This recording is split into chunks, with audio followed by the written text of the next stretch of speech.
சாந்தி. எல்லோரும் பாபா நினைவில் குஷியாக இருக்கிறீங்களா? 13/9/2020 அவ்யக்த முரளி. Original date 22/3/1986. முரளியின் தலைப்பு சுகம், அமைதி, குஷி. இதற்கான அஸ்திவாரமே தூய்மை தான். இன்றைக்கி பாப்தாதா நாலாபுரத்தில் இருக்கிற குழந்தைங்க, தூய்மை மற்றும் சந்தோஷமான குழந்தைங்களை பார்க்குறார். இந்த முழு நாடகத்திலையும் கல்பத்திலையும் இத்தனை குழந்தைகளின் குழு, அதிலும் தூய்மை மற்றும் சந்தோஷன்ற விசேஷத்தன்மை நிரம்பிய இவ்வளவு பெரிய குழுவை முழு கல்பத்திலும் ஒருபொழுதும் பார்க்க முடியாது. இப்போ மனிதர்கள் ஹிஸ் ஹைனஸ், ஹிஸ் ஹோலினஸ், அதாவது அந்த உயர்ந்த தன்மையுடைய, புனிதத்தன்மையுடைய புனிதர் அப்படின்லாம் பட்டம் கொடுக்குறாங்க. ஆனால் நடைமுறையில் ப்ராக்டிக்கலாக பார்த்தீங்க அப்படின்னா அவங்கக்கிட்ட எந்த மகான் தன்மையும் எந்த தூய்மையும் தென்படுவது கிடையாது.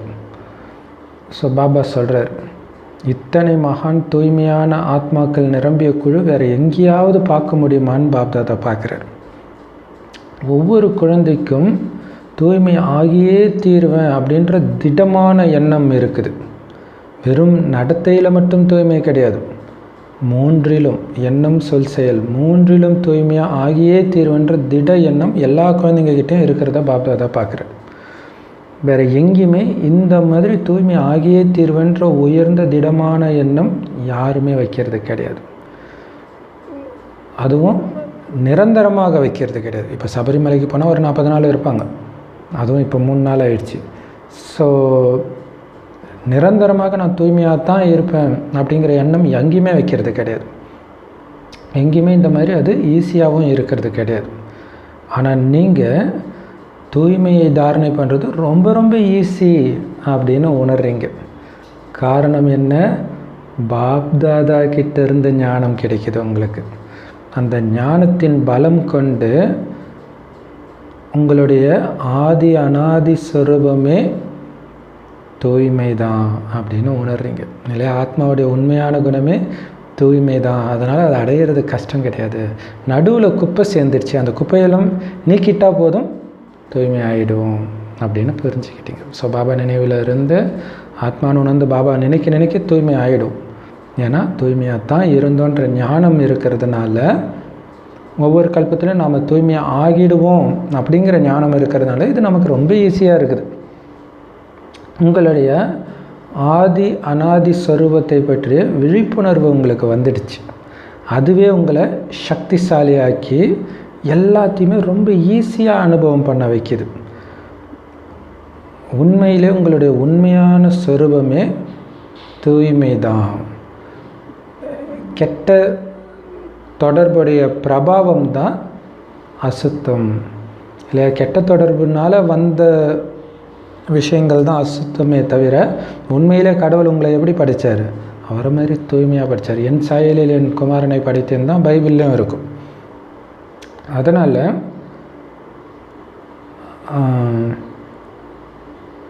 உண்மையை தாரணை பண்ணுறது ரொம்ப ஈஸி தானே இல்லை? உண்மையிலே நீங்கள் எதுவாக இருக்கிறீங்களோ அதை தாரணை பண்ணுறது ஈஸி தானே? இல்லாத ஒன்று தாரணை பண்ணுறது கிடையாது. ஸோ உங்களுடைய ஆதி சனாதன தேவி தேவதா தர்மத்தை பற்றிய ஞானம் கிடைச்சிடுச்சு. சுய தர்மம் பற்றிய ஞானம், உங்களுடைய இடம், உண்மையான இருப்பிடம் பற்றிய ஞானம் கிடச்சிச்சு. உங்களுடைய அப்பாவை பற்றிய ஞானம் கிடச்சிச்சு. உங்களுடைய உண்மையான ஸ்வரூபம், உங்களுடைய உண்மையான கர்மம் அத்தனை பற்றிய ஞானமும் கிடைச்சிடுச்சு. அதனால் உங்களுக்கு இப்போ இந்த ஞானத்தின் பலம் இருக்கிறதுனால உலகத்துக்கு கஷ்டமாக தெரிகிற விஷயம் உங்களுக்கு ரொம்ப ரொம்ப ஈஸியாக ஆகிடுச்சு. இன்றைய ஆத்மாக்கள் கூட, மகான் ஆத்மாக்கள் சொல்லிக்கிறாங்களே, அவங்க கூட எது முடியவே முடியாது, அசாத்தியம், இயற்கைக்கு முரணானது அப்படின்னு சொல்கிறாங்களோ அந்த தூய்மையை தாரணை பண்ணுறது, அந்த முடியாத அசாத்தியம் உங்களுக்கு ரொம்ப ரொம்ப ஈஸியாக முடியுது.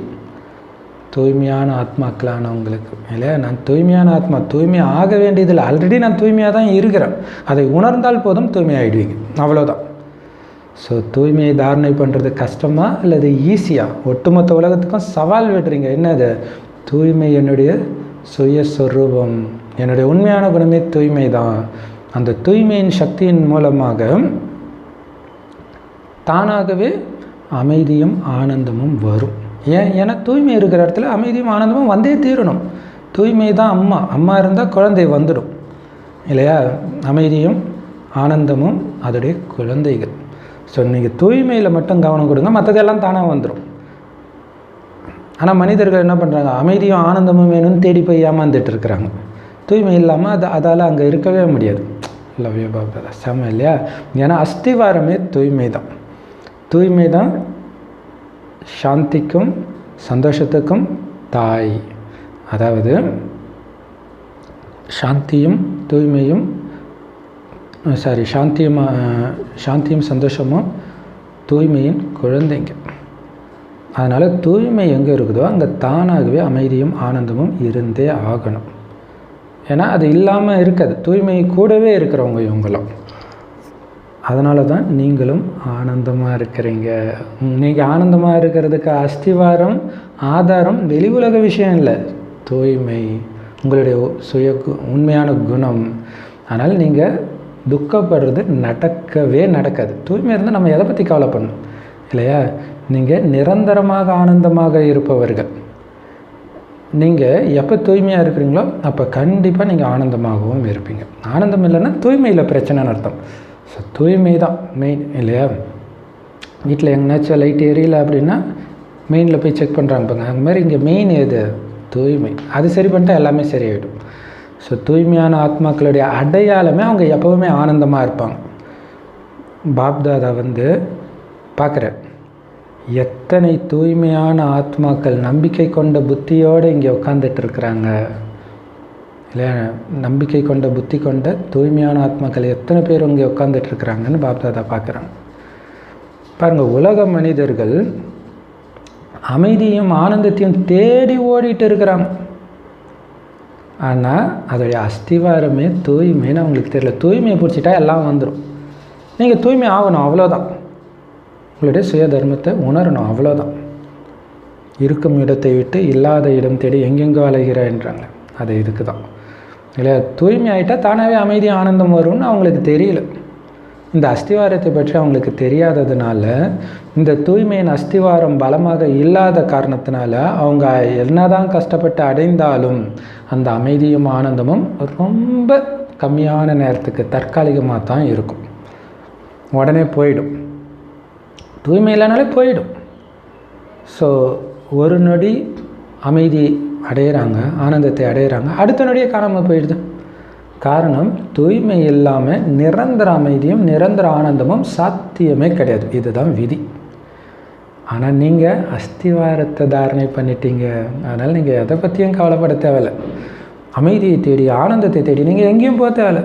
தூய்மை தூய்மை தூய்மை, எண்ணத்தில் தூய்மை இல்லையா? யாரை பற்றி வீண் எண்ணம், விகார எண்ணம், எதிர்மறை எண்ணம் எதுவும் இல்லாமல் ஆத்மாவை அமைதிப்படுத்திக்கிட்டே இருங்க. வீட்டை கழுவி விட்டுக்கிட்டே இருக்கிற மாதிரி ஆத்மாவை கழுவி விட்டுக்கிட்டே இருங்க. ஞானத்தை போட்டு, அப்பா நினைவை போட்டு, சுப எண்ணத்தை போட்டு, தானாகவே அமைதி ஆனந்தமும் உங்கள் கூடவே இருக்கும். நீங்கள் அதை தேடி போக தேவையில்லை. ஆத்மாவை க்ளீன் பண்ணிட்டா போதும். ஏன்னா தூய்மையான ஆத்மாக்களை தேடி அமைதியும் ஆனந்தமும் தானாக ஓடி வரும். எப்படி குழந்தை தானாக அம்மாவை பார்த்து ஓடி வருது, அந்த மாதிரி ஓடி வரும். எவ்வளோ பெரிய அதிசயம் இல்லையா? செம பவர்ஃபுல் வாணி. அதனால் நீங்கள் என்ன தான் இல்லையா, அம்மா குழந்தை பாசம் அப்படி தானே, என்ன தான் பிரிக்க நினச்சாலும் பிரிக்கவே முடியாது. அதே மாதிரி தான் நீங்கள் தூய்மைக்கிட்ட இருந்து அமைதியும் ஆனந்தத்தையும் பிரிக்க எவ்வளோ முயற்சி பண்ணாலும் முடியாது. தானாகவே இந்த குழந்தை குட்டிங்க அம்மாவை தேடி ஓடி வந்துடும். அதனால் அமைதி மற்றும் ஆனந்தத்தின் தாய் இந்த தூய்மை. எங்கே தூய்மை இருக்குதோ அங்கே தானாகவே அமைதி, ஆனந்தம், சுகம் இருக்கும். அதனால் என்னவாகி இருக்கிறீங்க? துக்கமற்ற உலகத்தின் மகாராஜா மகாராணி ஆகி இருக்கிறீங்க இல்லையா? இந்த சங்கமயுகம் துக்கமற்ற உலகம். துக்கம் அனுபவம் ஆகுதுன்னா நீங்கள் சங்கமயுகத்தை விட்டு எட்ட போயிட்டீங்க. அந்த லக்ஷ்மண் கீச்ச கோட்டை தாண்டி வெளில போயிட்டீங்கன்னு புரிஞ்சுக்கோங்க இல்லையா? ஸோ அந்த தூய்மையை தாண்டி போகும்போது தான் துக்கம் வரும். நீங்கள் ஒன்றும் இந்த பழைய உலகத்தின் மகாராஜா கிடையாது. ஏன்னா பழைய உலகம் துக்கம் நிறைந்த உலகம். அங்கே மகாராஜாவை என்ன பண்ண போகிறீங்க? யாரும் நிம்மதியாக இருக்க முடியாது, மகாராஜாவும் நிம்மதியாக இருக்க முடியாது. ஆனால் நீங்கள் துக்கமற்ற உலகத்தின் எஜமானர். இந்த பிராமண குடும்பமே துக்கமற்ற குடும்பம், சுகமான உலகம். இந்த பிராமண பரிவாரம் இருக்கக்கூடிய சங்கமயுகம் இல்லையா? பாபா சொல்கிற மாதிரி வாழ்ந்தீங்கன்னா நீங்கள் சங்கமயுகத்தில் இருக்கிறீங்கன்னு அர்த்தம். சங்கமயுகத்தில் இருந்தாலே நீங்கள் ஆனந்தமாக இருப்பீங்க. அப்போ நீங்கள் ஆனந்தமயமான உலகத்தின் எஜமானர்களாகி இருக்கிறீங்க, துக்கமற்ற உலகத்தின் எஜமானராகி இருக்கிறீங்க. நீங்கள் தான் உண்மையில் ஹிஸ் ஹோலினஸ், ஹிஸ் ஹைனஸ், எல்லாமே புனிதமானவர், தூய்மையானவர், உயர்ந்தவர், எல்லாமே உங்களை மட்டுமே குறிக்கும். ஸோ உங்கள் எல்லோருக்கும் கிரீடமும் இருக்குது, சிம்மாசனமும் இருக்குது. என்ன குறை உங்களுக்கு? எதுவுமே குறை கிடையாது. ராஜாவுக்கு எல்லாமே இருக்கும்ல. ஸோ எவ்வளோ அற்புதமான கிரீடம் தெரியுமா? அவ்வளோ அழகான கிரீடம். என்ன கிரீடம்? ஒளி கிரீடம். எதோடைய நினைவு? தூய்மையின் நினைவு. ஸோ அப்போ இங்கே கவலையற்ற உலகத்தின் மகாராஜாவாக இருக்கிறேன் அப்படின்னா ஒளி கிரீடத்தோடு நான் சுற்றிக்கிட்டு இருக்கிறேன்றது உங்கள் மைண்டில் ஓடிக்கிட்டே இருக்கணும். அது மட்டும் இல்லை, சிம்மாசனம் கிடச்சிருக்க பாபாவுடைய இதய சிம்மாசனத்தில் உட்காந்துட்டு இருக்கிறீங்க. ஒரு சில கோயில்களில் ஃபோட்டோலாம் பார்த்திங்கன்னா தெரியும், அம்மன் மடியில் ஒரு சின்ன பொண்ணு உட்காந்துட்ருக்கும். ஸோ அப்போ அந்த அம்மன்றது பாப் தாதா இல்லையா, பிரம்ம பாபா. ஸோ அவங்க உடம்புல சிவபாபா இருக்கிறார். ஸோ 2 பேரும் தாயும் தந்தையும் இருக்கிறாங்க. அவங்க மடியில் நான் உட்காந்துட்ருக்கிறேன். அவங்க இதே சிம்மாசனத்தில் உட்காந்துட்ருக்குறேன், ஒளி கிரீடத்தோடு உட்காந்துட்ருக்கிறேன். அதனால் இந்த துக்கமற்ற உலகத்தின் மகாராஜாக்களாகிய உங்களுடைய கிரீடம் தனிப்பட்டது, உங்களுடைய சிம்மாசனமும் தனிப்பட்டது, உங்களுடைய ராஜ்யமே தனிப்பட்டது. மகாராஜாக்களாகிய நீங்களும் தனிப்பட்டவர்கள். அந்த போதை இருக்கணும். கலியுகம் வேறு, இது வேறு, சுத்தமாக வேறு. தனிப்பட்டவர்கள் நீங்கள். கலியுகம் துக்கம் துக்கம் துக்கம், அர்த்தம் ஒன்றுக்கு துக்கம் கொடுக்கறது, பொறாமை, போட்டி, இப்படி உள்ளது. நாம் அனைத்தையும் கொடுப்பவர்கள். ஏன்னா நம்ம வேறு யுகத்தை சார்ந்தவர்கள் இல்லையா? வள்ளலுடைய குழந்தைங்க, வள்ளல். நாம் எல்லா மனித ஆத்மாக்களும் அலைஞ்சி திரிஞ்சிட்டு இருக்கிறத பார்த்து பாப்தாதாவுக்கு கருணை வருது. அந்த குழந்தைங்களை பார்க்கும்போது பாவம், சுகத்துக்கும் சாந்திக்கும் அலைஞ்சி திரியிறாங்க இருக்கிற இடத்த விட்டு. எவ்வளோ முயற்சி பண்ணுறாங்க. முயற்சி பண்ணுறதுனாலே அலையிறது, ஓடி திரியிறது, அவ்வளோ முயற்சி பண்ணுறாங்க. ஆனால் என்ன அடைஞ்சாங்க? சந்தோஷம் வரும். சந்தோஷத்துக்காக அலையிறாங்க, கொஞ்சம் சந்தோஷம் கிடைக்கும். ஆனால் அந்த சந்தோஷத்தோடு சேர்த்து ஏதோ ஒரு விதத்தில் அவங்களுக்கு துக்கமும் வந்தே தீரும். காரணம் தூய்மை இல்லை இல்லையா? இங்கே நம்ம சத்தியுக திரேதாயுகத்தில் தூய்மையாக இருந்த நாம பிறகு எப்போ தூய்மை இழக்கிறோமோ அப்போ தான் சண்டை வருது. குடும்பத்துலேயும் சரி, நாட்டிலையும் சரி. இங்கேருந்து கொள்ளை அடிச்சுட்டு போகிறது எல்லாமே காரணம் தூய்மை இல்லைன்னா எல்லாம் போயிடுது. தூய்மை இருந்தால் தானாகவே உங்களை தேடி எல்லாமே வரும். எதுவும் இல்லாட்டினா கூட இல்லையா, துக்கம் தரக்கூடிய வேறு எதுவுமே இல்லாட்டினா கூட அந்த தற்காலிக சந்தோஷத்தோடு சேர்த்து கண்டிப்பாக 2 விஷயம் இருக்கும். அது என்னது? கவலையும் பயமும். தூய்மை இல்லாததுனால வந்த வினை இல்லையா? உங்ககிட்ட இருக்கிறது உங்களை விட்டு போயிடுமோ கவலை, இது எவ்வளோ நாளைக்கு இருக்குமோ கவலை, யாராவது அபகரிச்சிடுவாங்களோ பயம் கண்டிப்பாக இருக்கும். யாரை நம்புறது? யாரையாவது ஒருத்தரை நம்பித்தானே ஆகணும். ஆனால் இங்கே யாருமே நம்ப தகுந்தவர்களும் கிடையாது. அப்போ தினம் தினம் பயந்துக்கிட்டே இருப்பாங்க இல்லையா? புருஷனுக்கு மனைவி விஷம் வச்சு கொள்கிறா, மனைவியை கணவன் கொள்கிறான், குழந்தைய பெற்றோர்கள் கொள்கிறாங்க, பெற்றோர்களை குழந்தை கொள்கிறாங்க. இந்த மாதிரி உலகத்தில் அவங்க எதை அடைஞ்சு எப்படி நிம்மதியாக எப்படி இருக்க முடியும்? அப்போ யாருமே வேண்டான்னு தனியாக இருந்தாலும் உடல் உபாதை, அக்கம் பக்கத்தில் இருக்கிறவங்க, ஸோ எப்படி பார்த்தாலும் பிரச்சனை. பதவி அடைந்தாலும் எதிர்கட்சிக்காரன் விட மாட்டான், கூட இருக்கிறவனு குழிபெருப்பான். இவ்வளோ கவலை இருக்குது இந்த கலியுகத்தில் கிடைக்கிற சந்தோஷத்தில். எங்கே கவலை இருக்குதோ அங்கே கண்டிப்பாக நிம்மதி இருக்காது.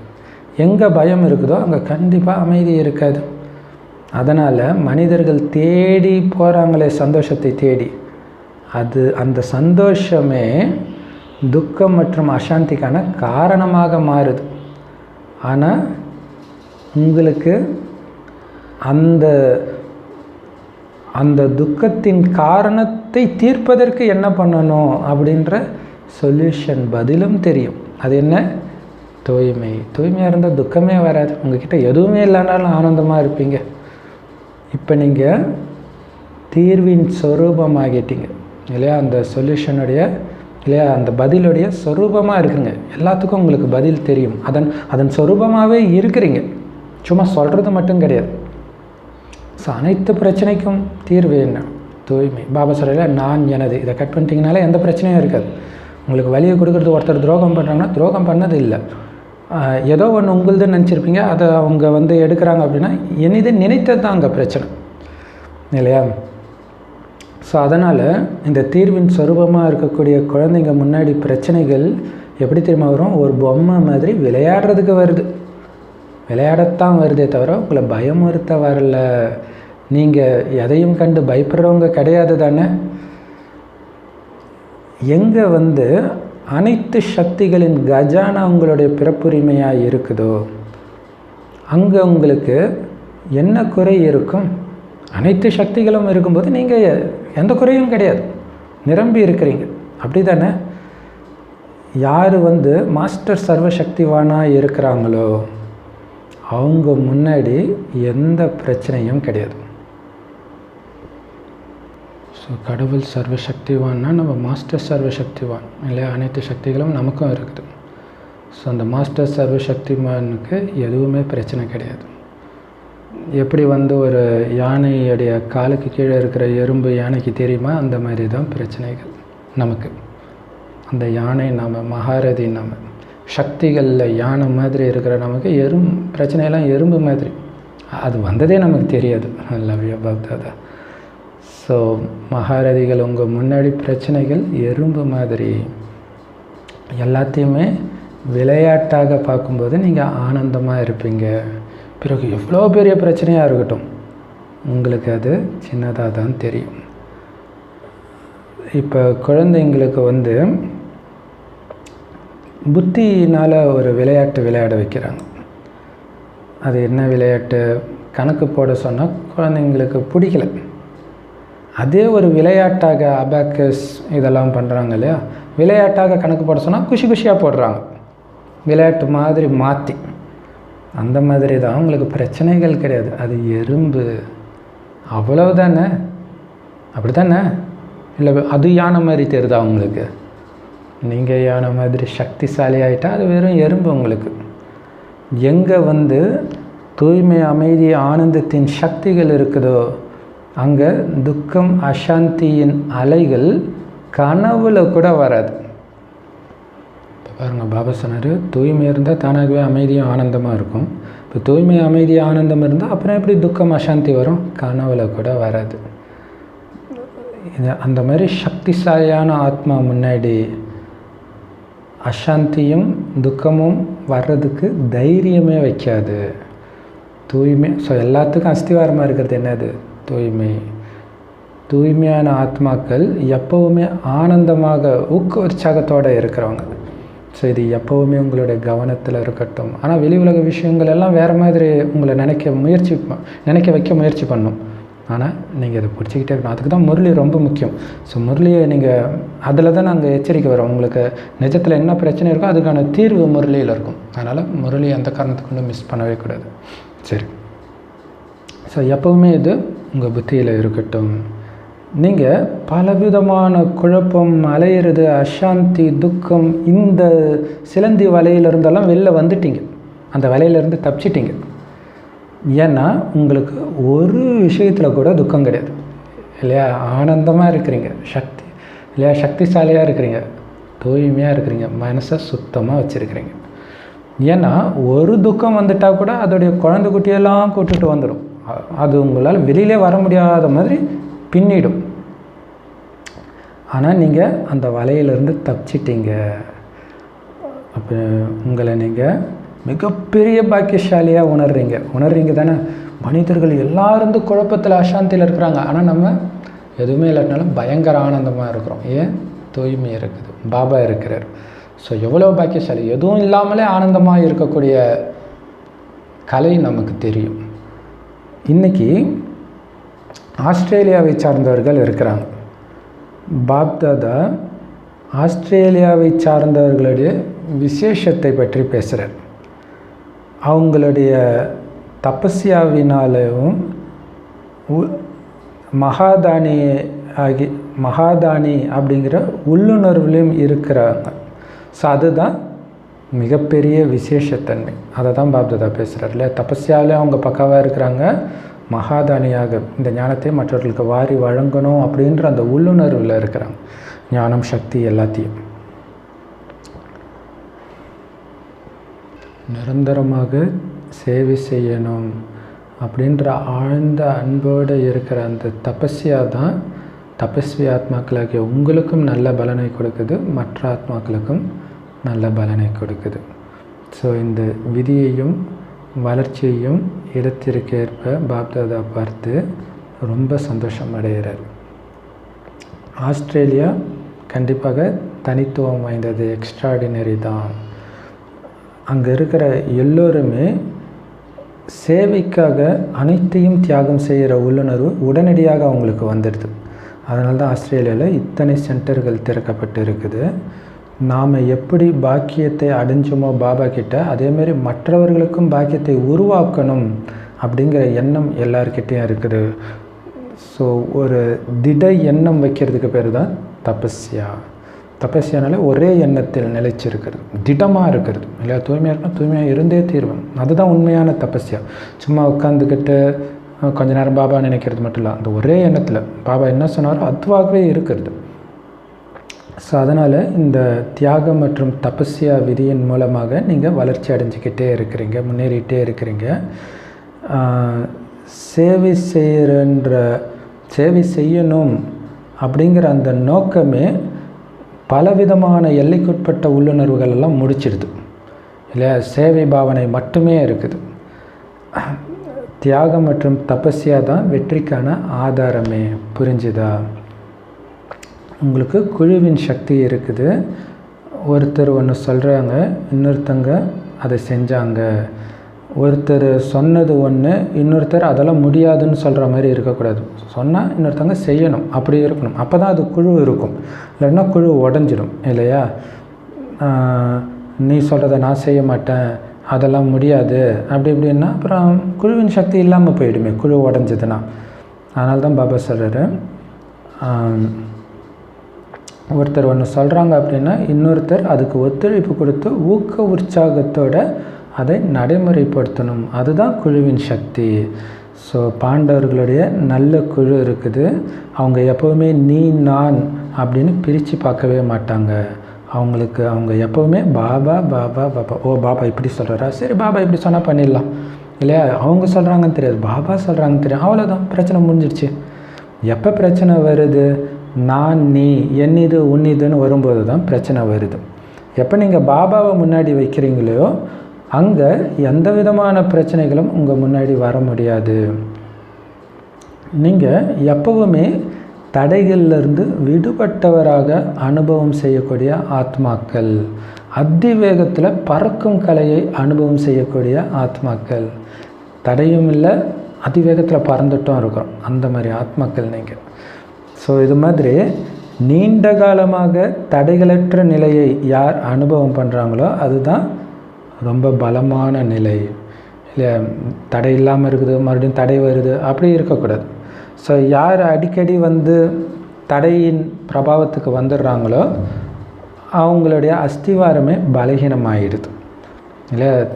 தடையே வரக்கூடாது, வந்ததே தெரியக்கூடாது, அப்படி இருக்கணும்.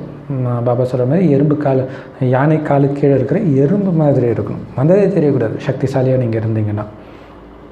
ஸோ யார் நீண்ட காலமாக தடைகளற்றவராக, தடையிலிருந்து விடுபட்டவர்களாக இருக்கிறாங்களோ அவங்க தானும் சக்திசாலியாக இருப்பாங்க, மற்றவர்களையும் சக்திசாலியாக மாற்றுவாங்க. ஏன்னா அவங்களுடைய அஸ்திவாரம் ஸ்ட்ராங் ஆகிடுச்சு. நான் தடைகளற்றவன், தடை இல்லாமல் இருக்கிறதுக்கு என்ன சக்தி இருக்கோ அந்த சக்தியின் சொரூபமாக நான் மாறிடுவேன். அதுவே அஸ்திவாரமாக மாறிடுது இல்லையா, அவங்க மனசில் ஆழமாக பதிஞ்சிடுது. ஸோ அதனால் அவங்க எப்போவுமே சக்திசாலியாக இருப்பாங்க, மற்றவர்களையும் சக்திசாலியாக மாற்றுவாங்க. ஏதோ ஒரு பொருள் உடையுது இல்லையா, ஒரு பொருள் விழுந்து உடஞ்சிருச்சு அப்படின்னா அதுக்கப்புறம் ஒட்டலாம், ஆனால் அது பலமாக இருக்குமா? ஒட்டின பொருள்னாலே ரொம்ப ஜாக்கிரதையாக பார்த்துக்கணும் இல்லையா, ஏன்னா அது பலகீனமாகிடுது. ஸோ அதே மாதிரி தான் நாம் ஒவ்வொரு தடையும் மாயா கிட்ட விழுறோம் அப்படின்னா பலகீனமாயிடுவீங்க, விழக்கூடாது, தடைகளின் வசமாகக்கூடாது. யார் நீண்ட காலமாக சக்திசாலியாக தடைகளற்றவர்களாக தடைகளிலிருந்து விடுபட்டவர்களாக இருக்கிறாங்களோ அவங்க தான் கடைசியிலும் தடையிலிருந்து விடுபட்டு இருக்க முடியும், மதிப்போடு தேர்ச்சி அடைய முடியும், முதல் டிவிஷனில் போக முடியும் இல்லையா. இந்த மரணம் அது ரொம்ப ரொம்ப முக்கியம். ஸோ அதுதான் இது ஜென்ரல் வீடியோவில் கூட சுடுகாட்டில் வெட்டியானாக சிவபெருமான் அப்படின்னு. ஸோ அதை பற்றி தான் சொல்லியிருப்போம். எப்போவுமே நம்ம மைண்டில் கைலாசம் போகணும், சொர்க்கம் போகணும், கைலாசம் போகணும், சொர்க்கம் போகணும், இதே தான் இருக்கணும். இது தான் வெட்டியான் சொல்லுவோம் லௌகீகத்திலே கொல்லி வைக்கிறதுக்கு முன்னாடி. அப்போ நம்ம பரந்தாமம் போகணும், சொர்க்கம் போகணும், பரந்தாமம் போகணும், சொர்க்கம் போகணும், இது தான் இருக்கணும். சொர்க்கத்துக்கு போயிட்டுருக்குறோம், பாபா கையை பிடிச்சிட்டு போயிட்டுருக்குறோம், திரும்பி பார்க்காம போயிட்டு இருக்கணும் இல்லையா. திரும்பி பார்த்தா பலகீனம் ஆகிடும். எதுவுமே என் இது இல்லை. அப்போ என்ன ஆனால் உங்களுக்கு என்ன பிரச்சனை? ஒன்றுமே கிடையாது. அப்போ உங்களுக்கு பிரச்சனையே தெரியுது என்னதுன்ற அந்த உணர்வு தான், அதுதான் உங்களுக்கு தடையாக நிற்கிது. அந்த 5 விகாரமும் இல்லை அப்படின்னா எதுவுமே உங்களுக்கு தடையாக இருக்காது. அந்த 5 விகாரம் உங்கள்கிட்ட இருக்குதான்னு செக் பண்ணுறதுக்கு தான் எல்லாம் வருது அப்படின்னு புரிஞ்சுக்கிட்டு ஓம் சாந்தி, நான் அமைதியான ஆத்மா, தூய்மையான ஆத்மா, அது மட்டும் மைண்டில் இருக்கணும். உடம்பே சொந்தம் கிடையாது, வேறு எதுவுமே எனக்கு சொந்தம் கிடையாது. அப்படி இருந்தால் தான் பாபா கிட்ட புத்தியினையும் பாபா நினைவிலே இருக்கணும். நான் சொர்க்கத்துக்கு போகிறேன், அனைத்தும் நான் அடைய போகிறேன் சொர்க்கத்தில், சுகம் நிறைந்த உலகத்தில். துக்கம் நிறைஞ்ச உலகத்தின் மகாராஜா நான் கிடையாது அப்படிங்கிறது சதா மைண்டில் இருக்கணும். இது பைபிளில் கூட நான் இந்த இடத்து ராஜா கிடையாது, பரலோகத்தின் ராஜா அப்படின்னு இயேசு சொல்லுவார். அவங்க பரலோகமே சொர்க்கம்னு தப்பாக புரிஞ்சிட்டதுனால சரி. ஸோ அப்போ தடைகளற்றவராக நீண்ட காலம் இருக்கணும், அது ரொம்ப முக்கியம். என்ன ஆனாலும் ஆடாமல் அசையாமல் இருக்கணும், அது ரொம்ப ரொம்ப முக்கியம். அதனால் நீண்ட காலமாக தடைகளற்ற நிலையை அனுபவம் செய்யணுன்றதை லட்சியமாக வைங்க. ஆனால் உங்களை ஆட்டி பார்க்குறதுக்கு வரும் மாயா, அதையும் எதிர்பார்த்துட்டு இருக்கும்போது தான் நீங்கள் லேசாக இருப்பீங்க, இல்லாட்டினா லேசாக இருக்க மாட்டீங்க. ஸோ அது இயேசுக்கு கடைசி டெஸ்ட் பேப்பர் பாருங்கள், விழா எலும்பு குத்துறான், அந்த நேரமாக அவரை ஒரு வழி பண்ணுறான். ஸோ அப்பயும் என்ன சொல்கிறாரு, பாவம் அவங்களுக்கு என்னன்னு தெரியல, மன்னிச்சிடுங்க அப்படின்றார். அப்போ அது அந்த ஞானம் எதுக்கு? மனசை அமைதிப்படுத்தினா பாஸ் இல்லையா. சரி, அதனால் தடைகள் வந்தால் எப்படியும் நான் முடிச்சிடுவேனே அப்படின்னு நினைக்காதீங்க. அதனால் அது ஒன்றும் பிரச்சனை இல்லைன்னு நினைக்காதீங்க.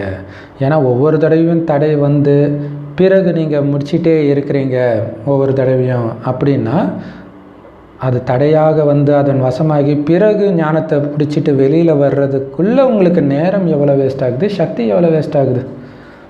அது மாதிரி நீங்கள் தடை வரும்போது அதோட போராடிட்டு இருக்கும்போது உயிர் பிரிஞ்சிச்சுன்னா அவ்வளோதான், ராமர் சீதை ஆகிடுவீங்க, லக்ஷ்மி நாராயணன் ஆக முடியாது. அதனால் ஒருவேளை அந்த தடையில் சிக்கிறதுக்கு பதிலாக உங்களுடைய நேரத்தையும் சக்தியையும் சேவை செய்கிறதுல பயன்படுத்தினீங்கன்னா ஒன்றுக்கு பல கோடி மடங்கு சேமிப்பாகி இருக்குமே. அது போச்சு இல்லை, எவ்வளோ பெரிய நஷ்டம். பாபா ஒரு முரளியில் சொல்லியிருக்கிறாரு, கோர்ட்டு கேஸு சொத்து இதெல்லாம் நீங்கள் நினச்சிட்டு இருந்தீங்க, குறிப்பாக கோர்ட்டு கேஸு அப்படின்னா அதிலே தான் உங்களுடைய கவனம் இருக்கும். அப்புறம் எங்கே நீங்கள் பாபா நினைவில் இருக்கிறது? ஸோ அதனால் அநியாயம் நடக்குது, அதை பற்றிலாம் கவலைப்படுங்க, எல்லாத்தையும் விட்டுட்டு பாபா நினைவு. நமக்கு அமைதி வேணும், அது ரொம்ப முக்கியம், இல்லைன்னா மாட்டிக்குவீங்க. அதான் பாபா சொல்கிறாங்க, நேரம் சக்தி இதெல்லாம் போகுது. ஏன்னா நம்ம 5000 வருஷத்துக்கு சேமிக்கிற இந்த நேரத்தில் அழியக்கூடிய பொருளை பிடிச்சிக்கிட்டு விட மாட்டேன்னா முடிஞ்சு போச்சு, எல்லாமே வேஸ்ட் ஆகிடும். ஸோ அதனால் எச்சரிக்கையாக இருக்கணும். ஒன்றுக்கு பல கோடி மடங்கு சேமிக்கிற நேரத்தில் ஒரு பைசாவுக்கு பின்னாடி போய் அல்லது சிதறு தேங்காவை பொறுக்கிட்டு இருக்கிறீங்க. ஸோ எச்சரிக்கையாக இருக்கணும். அதனால தான் பாபா சொல்கிறாரு, எந்த ஆத்மா நீண்ட காலமாக தடைகளிலிருந்து விடுபட்டு இருக்கக்கூடிய பயிற்சியில் இருக்கிறாங்களோ அவங்கள தான் தடைகளற்றவன் பூஜை பண்ணுறாங்க, விக்ன விநாசக்னு பூஜை பண்ணுறாங்க, விநாயகராக பூஜை பண்ணுறாங்க. தடை இல்லாமல் இருக்கணும்னு விநாயகரை பூஜை பண்ணுறாங்க இல்லையா. ஏன்னா அவர் தடைகளற்றவராக இருந்தார் ரொம்ப நாளாக. ஸோ அப்படி நீங்கள் இருந்தீங்கன்னா நீங்கள் தான் விநாயகர். அதனால் பூஜிக்க தகுந்த ஆத்மாக்கள் அவங்களுடைய டைட்டில் தான் விக்ன விநாசகர் அப்படின்னு சொல்கிறது இல்லையா. விக்ன விநாசகர்ன்றத பூஜிக்க தகுந்தவருக்கு தான் இந்த டைட்டில். இப்போ பூஜிக்க தகுந்தவர் தான் விக்ன விநாசகராக இருக்க முடியும். அதாவது தடைகளை அழிப்பவர். விக்னம்னா தடை, விநாசகனா அழிப்பவர். வந்ததும் தெரியாது, அழிக்கிறதும் தெரியாது. அப்படி போராடி அழிக்கிறது கிடையாது. நான் தடைகளை அழிக்கும் பூஜிக்க தகுந்த ஆத்மா அப்படின்றது சதா உங்களுக்கு விழிப்புணர்வில் இருந்துச்சுன்னா நீங்கள் நிரந்தரமாக தடைகள்லேருந்து விடுபட்டு இருப்பீங்க, பறக்கும் கலையில் பறந்துட்டு இருப்பீங்க, மற்றவர்களையும் பறக்க வச்சுட்டு இருப்பீங்க. எவ்வளோ சூப்பர் பாருங்கள். நான் தடைகளை அழிப்பவன் பூஜிக்க தகுந்த ஆத்மா. எவ்வளோ பவர்ஃபுல்லான சோமானம். இது இருந்தாலே தடையே வராது, நீங்களும் பறந்து மற்றவர்களையும் பறக்க வைப்பீங்க. புரிஞ்சதா? உங்களுடைய தடையை நீங்கள் அழிச்சிட்டிங்க, அதே நேரத்தில் நீங்கள் மற்றவர்களின் தடைகளை அழிப்பவர்களாகவும் ஆகணும் இல்லையா? அதாவது மற்றவர்களுக்கு நாம் தடையாகவும் இல்லாமல் இருக்கணும். ஸோ அப்போ அந்த தடைகளை அழிப்பவராக ஆகிடுவோம். பாருங்கள், நீங்கள் என்ன மாதிரி கருவி ஆத்மா உங்களுக்கு கிடைச்சிருக்கிறாங்க. அதாவது டாக்டர் நிர்மலா தேதியை பாபா சொல்கிறாரு, அவங்க ஆரம்பத்திலேருந்து எந்த தடையையும் எதிர்கொண்டது கிடையாது. தடைகளற்றவராக இருந்திருக்கிறாங்க. எப்போவுமே அன்பானவராகவும் விலகியவராகவும் இருக்கிறாங்க. ஆனால் கொஞ்சம் ஸ்ட்ரிக்டாக இருக்கிறாங்க, அதுவும் தேவைதானே. ஒருவேளை இந்த மாதிரி ஸ்ட்ரிக்டான ஆசிரியர் இல்லை அப்படின்னா இந்த அளவுக்கு வளர்ச்சி அடைஞ்சிருக்காது. அதனால் அதுவும் தேவைதான். எப்படி ஒரு நோயை குணமாக்குறதுக்கு கசப்பான மருந்து தேவையோ, அதேமாரி நாடகத்தின்படி இந்த ஸ்ட்ரிக்டான கருவி ஆத்மாவுடைய நிறத்தினால் நீங்களும் அதே நிறமுடையவர்களாக மாறுறீங்க. அதே பவர்ஃபுல்லான தடைகளற்ற ஆத்மாவாக அவங்க பிரபாவத்தில் நீங்களும் மாறுறீங்க. எப்படி சேவைக்கு வந்த உடனே இல்லையா, அதை பாபா குழந்தை ஆன உடனே அவங்க சேவைக்கு கருவி ஆனாங்களோ நிர்மலா தேதி, அதே மாதிரி ஆத்மாக்களாகிய நீங்கள் கூட ஆத்மாக்கள் ஆஸ்திரேலியா போன உடனே நிறைய சென்டர் திறக்கிற சேவைக்கு கருவியாக ஆகிடுறாங்க. ஸோ ஆஸ்திரேலியா முழுவதும் நல்ல வளர்ச்சி அடைஞ்சிருக்குது. தியாகத்தின் உள்ளுணர்வின் தியாக உள்ளுணர்வின் அதிர்வலைகள் மூலமாக ஆஸ்திரேலியா மற்றும் ஆஸ்திரேலியாவோட தொடர்புள்ள அனைத்து இடங்களிலும் நல்ல வளர்ச்சி அடைஞ்சிருக்குது. சேவை நல்ல வளர்ச்சி அடைஞ்சிருக்குது. யார் தியாகம் மற்றும் தபஸ்யாவோடு இருக்கிறாங்களோ அவங்க தான் உண்மையிலே உயர்ந்த ஆத்மாக்கள். ஆத்மாக்களாகிய நீங்கள் எல்லோருமே தீவிர முயற்சியாளராக இருக்கிறீங்க. நீங்கள் முயற்சியாளராக இருந்தாலும் கண்டிப்பாக உங்களுடைய விசேஷத்தன்மையும் பிரபாவத்தை ஏற்படுத்தும். இப்போ எல்லாருமே சம்பூர்ணமாக ஆகிட்டு இருக்கிறீங்களே தவிர இன்னும் யாரும் சம்பூர்ணம் ஆகலை. ஆனால் சம்பூர்ணத்துக்கு பக்கத்தில் வந்திருக்கிறீங்க. இருந்தாலும் வரிசை கிரமம் இருக்குது. ஒரு சிலர் ரொம்ப நெருக்கத்தில் இருக்கிறீங்க, ஒரு சிலர் முன்ன பின்ன இருக்கிறீங்க வரிசை கிரமமாக. ஆஸ்திரேலியாவை சார்ந்தவர்கள் ரொம்ப அதிர்ஷ்டசாலிகள். தியாகம்ன்ற விதை தான் பாக்கியத்தை அடைய வைக்கிது. இல்லை, இங்கே தியாகம் செய்கிறதே அடைவதற்காக தான். முழு கல்ப ஆஸ்தியை அடையிறதுக்காக இப்போ இந்த ஒரு பிறவி மட்டும் நாம் தியாகம் பண்ணுறோம். அதுலேயும் சக்தி சேனைகள், அதாவது சிஸ்டர்ஸ், தாய்மார்கள், இவங்க பாப்தாதாவுக்கு மிகவும் பிரியமானவர்களாக இருக்கிறாங்க. ஏன்னா அந்தளவுக்கு தைரியம் வைக்கிறீங்க. நீங்கள் எங்கே தைரியம் இருக்குதோ அங்கே தானாகவே பாப்தாதாவுடைய உதவி உங்கள் கூடவே இருக்கும். நீங்கள் எப்போவுமே திருப்தியாக இருக்கிறவங்க தானே. ஏன்னா வெற்றிக்கு ஆதாரமே திருப்தி தான். திருப்தி இல்லைன்னா பாபா சொல்லுவார், திருப்தி இல்லை ஒரு சேவை இல்லைன்னா அந்த சேவை செய்யாதுன்ற. எந்த சேவை திருப்தி கொடுக்குதோ அந்த சேவை செய்யுங்க. நீங்கள் எல்லோரும் திருப்தியான ஆத்மாக்கள். அதனால் வெற்றி உங்களுடைய பிறப்புரிமையாக இருக்குது. புரிஞ்சுதா? ஆஸ்திரேலியாவை சார்ந்தவர்கள் பாபாவுக்கு நெருக்கமானவர்கள், மிகவும் பிரியமானவர்கள். அதனால தான் அவங்களுக்கு அதிகப்படியான உரிமையும் இருக்குது. நல்லது. அவைத்த முறையிலிருந்து கேள்வி பதில்கள். சக்தி சேனையுடைய பெயர் உலகம் முழுவதும் எப்பொழுது பிரபலம் அடையும்? பாபா சொல்கிறாரு, ஸோ எப்போ சக்தி சேனையுடைய பெயர் பிரபலமாகும் உலகத்தில்? எப்போ சக்தி சேனை குழு ரூபத்தில் அனைவரும் ஒரே எண்ணத்தில் ஸ்திரமாக நிலைச்சிருக்கிறாங்களோ, ஒரே தூய்மையான எண்ணத்தில், அப்பொழுது தான் அவங்களுடைய பெயர் பிரபலமாகும். ஒரு குழுவில் ஒருத்தருக்கு கூட வேறு எண்ணம் வந்துடக்கூடாது. ஏதாவது ஒரே எண்ணம், உலகம் ஃபுல்லாக சக்தி கொடுக்குறேன், அல்லது நான் வெறும் ஆத்மாவாக இருக்கிறேன், அல்லது பாபாவை பார்த்துக்கிட்டே இருக்கிறேன், சுபபாவனை, இது மாதிரி ஏதோ ஒரே ஒரு எண்ணத்தில் இருக்கணும். அப்போ தான் அதுதான் தபஸ்யான்றது. ஸோ எல்லோரும் அந்த ஒருவரில் மூழ்கி இருக்கக்கூடிய பயிற்சியில் நிலைச்சி இருக்கும் பொழுது, அந்த ஒரே அப்படி நிலைச்சி இருக்கும் பொழுது, அல்லது நான் உடலற்ற ஆத்மான்ற அந்த ஒரே ஒரு சுத்தமான எண்ணத்தில் நிலைச்சிருக்கும் பொழுது இந்த சக்தி சேனையுடைய பெயர் உலகம் முழுவதும் பிரபலமாகும். ஸோ அதனால தான் பாபா சொல்கிறார், எங்கே எப்போ எவ்வளவு நேரம் புத்தியை நிறுத்தணும்னு விரும்புகிறீங்களோ அங்கே நிறுத்த முடியணும். அதுதான் யோகா, அதுதான் தபஸ்யா. அல்லது ஒரே எண்ணத்தில் நிறுத்துறது. ஆக்சுவலாக எல்லாமே எண்ணம் தான் இல்லையா? பரந்தாமத்திலே இருக்கிறன்றதும் எண்ணம் தான், சூக்ஷ்மதனத்திலே இருக்கிறன்றதும் எண்ணம் தான். ஸோ அந்த அளவுக்கு மைண்ட் உங்கள் கண்ட்ரோலில் வந்துச்சுன்னா, குழு ரூபத்தில், தனிப்பட்ட ஒருத்தர் கிடையாது, குழு ரூபத்தில் எல்லாருமே அந்த மாதிரி வந்துட்டாங்கன்னா அப்போ தான் நம்ம பெரிய ப்ராப்ளம் ஆகும். ஏன்னா இது வந்து குழுவாக ஒரு சண்டை யுத்த மைதானத்தில் மிலிட்ரி குழுவாக தான் போய் அட்டாக் பண்ணுவாங்க, தனியாக ஒருத்தன் போய் அட்டாக் பண்ண மாட்டான். ஸோ அதேமாரி தான் இதுவும் குழு ரூபத்தில் வரணும். கேள்வி, ஸோ லௌகீக ஸ்தூல யுத்த மைதானத்தில் கூட போர் வீரர்கள் வெற்றி அடையணும் அப்படின்னா அதுக்கு ஆதாரம் என்ன? அதே ஆதாரம் தான் நாம் வெற்றி அடைவதற்கும் இருக்குது. அந்த வெற்றி எப்போ கிடைக்கும்? அதுக்கு பதில் சொல்கிறாரு, எப்போ வந்து போர் வீரர்கள் யுத்த மைதானத்துக்கு போகிறாங்களோ அப்போ ஒரே ஆர்டர், அட்டாக் அப்படின்னு கடன்னு சுட ஆரம்பிப்பாங்க, ஷூட் அப்படின்னு சுட ஆரம்பிச்சிடுவாங்க இல்லையா? அந்த ஒரு கட்டளை கேட்ட உடனே அதை எக்ஸிக்யூட் பண்ணுறது, நிறைவேற்றுறது. உடனடியாக என்ன பண்ணுவாங்க, எதிராளி அப்படியே அந்த ஆர்டர் கட்டளை கிடைச்ச உடனே எதிரி அப்படியே சுற்றி வளைப்பாங்க. அப்போ தான் அவங்களால வெற்றி அடைய முடியும். அவங்க ஆர்டர் போட்டு இவங்க பொறுமையை யோசித்து போகலாமா வேண்டாமா, ஜெயிப்போமா ஜெயிக்க மாட்டோமா யோசிச்சுன்னு இருந்தால் முடியாது.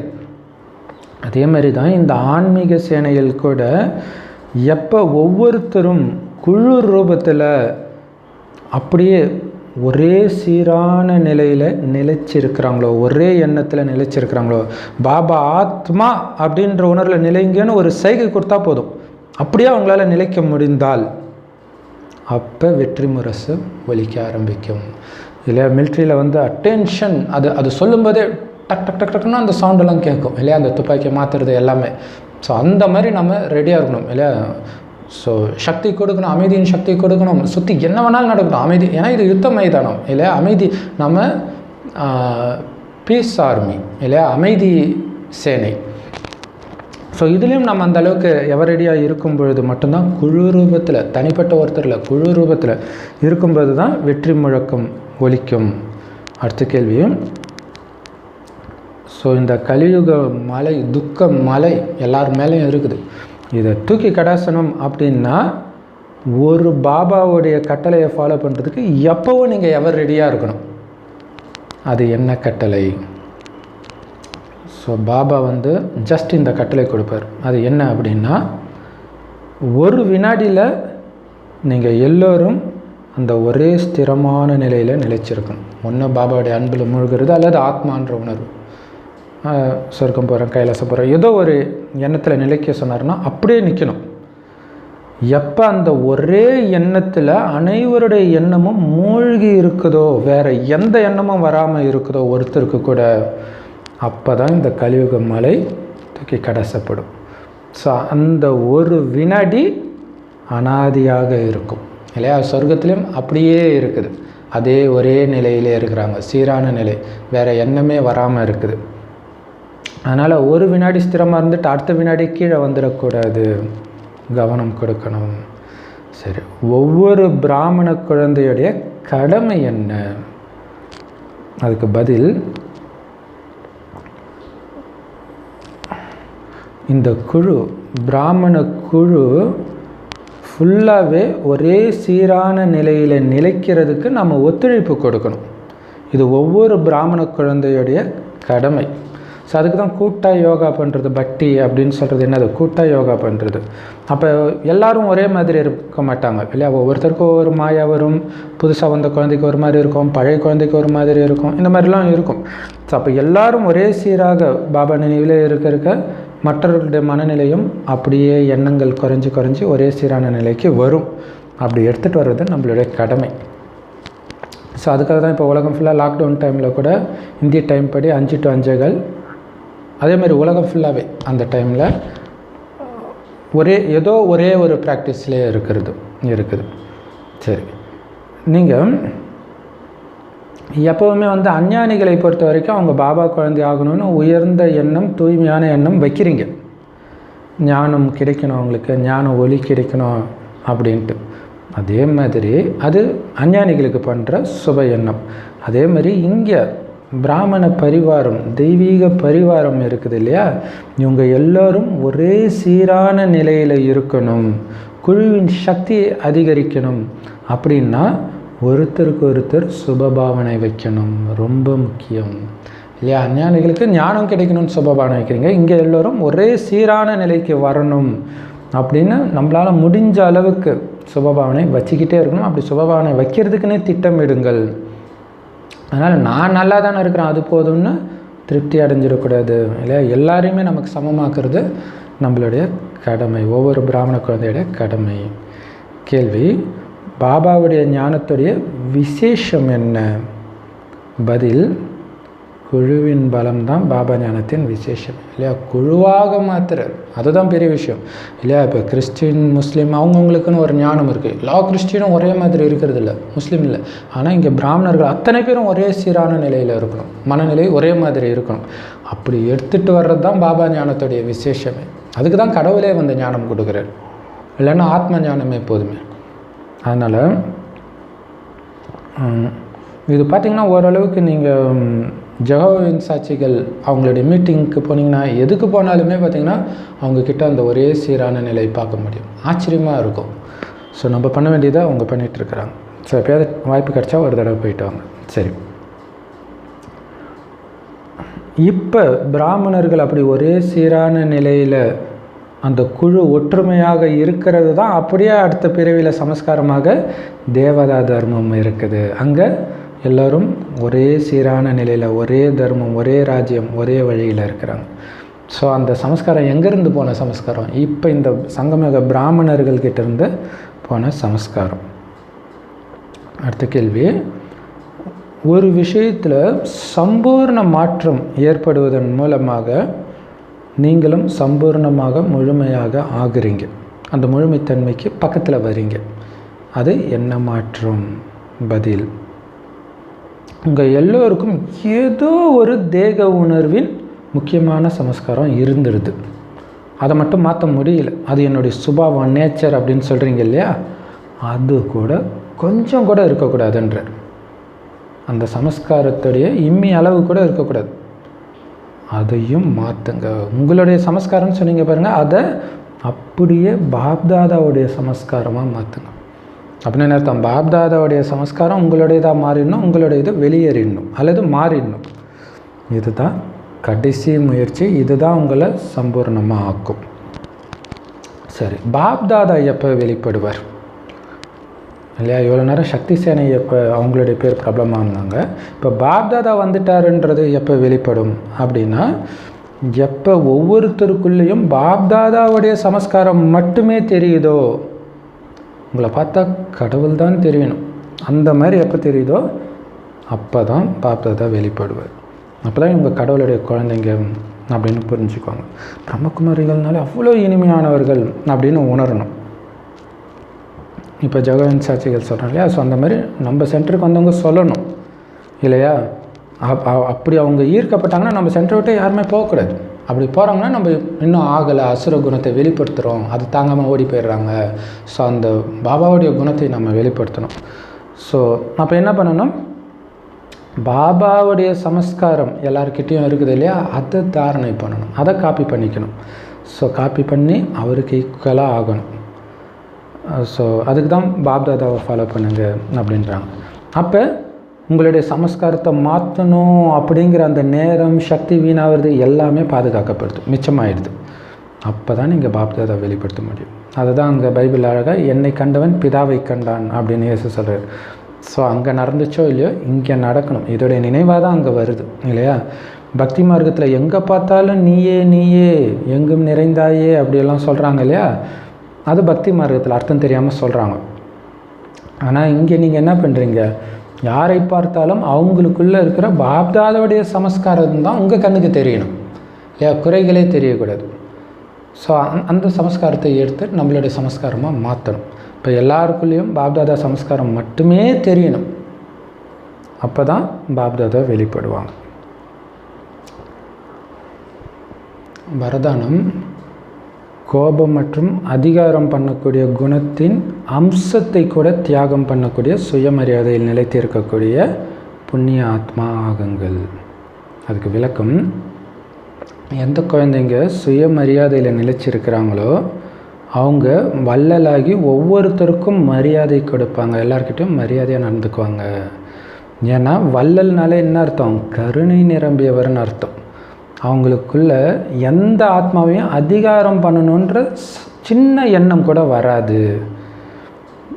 ஏன் இப்படி இருக்குது, நீ இதெல்லாம் பண்ணியிருக்கக்கூடாது, இது இப்படி இருக்கக்கூடாது, ஞானம் இதுவா சொல்லுது, இதுவா ஸ்ரீமத்து இப்படின்னு சொல்கிறது எல்லாமே அதிகாரம் பண்ணுறதுடைய அம்சம், சூக்ஷ்மமான அம்சம், கோபத்துடைய சூக்ஷ்மமான அம்சம்.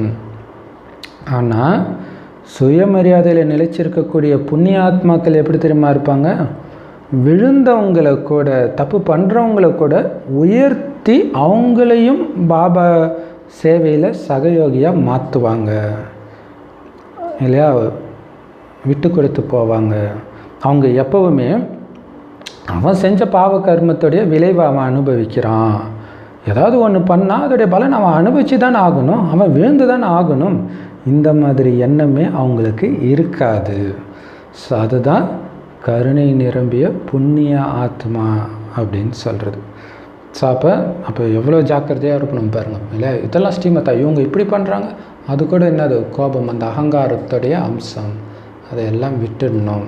அவன் செஞ்சுட்டு அவன் கண்டிப்பாக அனுபவிப்பான், அது கூட வரக்கூடாதுன்ற இல்லையா. அவங்களையும் பாபா அதான் பாபா சொல்கிறலையா ஒரு வானிலை, அமிர்த வேலை ஏஞ்சதுலேருந்து தூங்குற வரைக்கும் உங்கள் தொடர்பில் வந்த பாபா குழந்தை, அஞ்ஞானி குழந்தை எல்லார்கிட்டையும் ஆசீர்வாதம் மட்டும் வாங்கிடுங்க, ஈஸியாக நாராயணன் ஆகிடுவீங்க அப்படிங்கிற. ஸோ எல்லாருக்கிட்டையும் ஆசீர்வாதம் வாங்குறது ரொம்ப ரொம்ப ரொம்ப முக்கியம். இது பைபிளில் கூட ஒரு கதையில் பார்த்திங்கன்னா ஒருத்தன் தானாக வந்து வம்பு இழுப்பான். ஸோ அவன் கூட இவனும் சண்டை போட்டுக்கிட்டே இருப்பான். அவன் தோக்குற ஸ்டேஜில் போக பார்ப்பான். போகும்போது இல்லை நீ எனக்கு ஆசீர்வாதம் பண்ணாதான் விடுவேன் அப்படின்னா, அப்படின்னு ஒருத்தன் எதிரிக்கிட்ட கூட ஆசீர்வாதம் வாங்குறது எவ்வளோ முக்கியம் அப்படிங்கிறது. சரி, ஸோ அதனால் இந்த மாதிரி நமக்கு இருக்குதா, இவன் இப்படி பண்ணக்கூடாது, இது தப்பாக செய்து இந்த மாதிரி இதே இருக்கக்கூடாதுன்ற. அதே நேரத்தில் அஞ்ஞானிக்கிட்டேருந்து விலகி இருக்கணும், அது வேறு விஷயம். ஆனால் மரியாதை கொடுக்கணும், அதுவும் இருக்குது. யுக்தியாக நடந்துக்கணும். சரி, ஸ்லோகன் அதான் நம்ம விலகி இருக்கிறோன்றதே அவங்களுக்கு தெரியக்கூடாது, அப்படி விலகணும், இல்லாட்டினா மாட்டிக்கும், சாபம் வாங்கிடும். சரி, ஸ்லோகன் சந்தோஷமும் திருப்தித்தன்மையும் யார்கிட்ட இருக்குதோ அவங்க தானாகவே பறக்கும் கலையை அனுபவம் பண்ணிக்கிட்டே இருப்பாங்க. எது நடந்தாலும் நான் ஆனந்தமாக இருக்கிறேன், திருப்தியாக இருக்கிறேன் அப்படின்னால எதுவுமே குறையாக தெரியல, அப்போ பறந்துக்கிட்டு தான் இருப்பீங்க. தானாகவே உங்கள் புத்தி பாபா கிட்ட தான் இருக்கும், நான் நாராயணன் ஆகிட்டு இருக்கிறேன்ற அந்த போதையிலே இருப்பீங்க. ஆனால் அது கெடுக்கிற மாதிரி நிறைய சூழ்நிலை வரும், வந்தாலும் நான் திருப்தியாக இருக்கிறேன். ஏன்னா நீங்கள் நல்லா யோசிச்சிங்கன்னா உங்களுக்கு ஒரு பிரச்சனை வருதுன்னா அந்த பிரச்சனையுடைய விளைவாக சில விஷயங்கள் நடக்கும்.